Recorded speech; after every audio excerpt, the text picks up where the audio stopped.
a mund ta përmbys diçka këtë fotografi të errët që ju po përshkruni?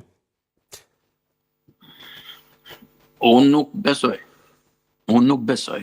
Diaspora nuk është se është e lirë të votoj. Bile një nga goditjet më të mëdha që do japi Rama në manipulimin e votës, sipas mendimit tim, gjithmonë e thash dhe herë në fillim, qofsha i gabuar, do të jetë pikërisht nëpërmjet diasporës, sepse nuk është se do të votoj gjithë diaspora e lirë dhe shkon aty, por ata që menaxhojnë, si më thënë, që kontrollojnë procesin e mbledhjes e zarfeve, votave, njërën tjetrën, duke filluar që nga komisioni zgjedhor, që është dhe ai ka një ish ministër të Ramës, ajo që është e diasporës ka qenë komisionere e Partisë Socialiste.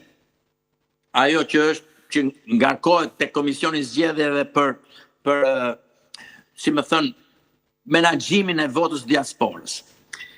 Pra, unë mendoj që një pjesë e mirë e diasporës që do votoj është tashmë e seleksionuar për të votuar dhe ai që ka fuqi më të madhe për t'i seleksionuar dhe për t'ju açuar zarfin dhe për t'ju marrë zarfin është shteti. Ndërkohë që opozita është krejtësisht e dobët. Ky është mendimi im.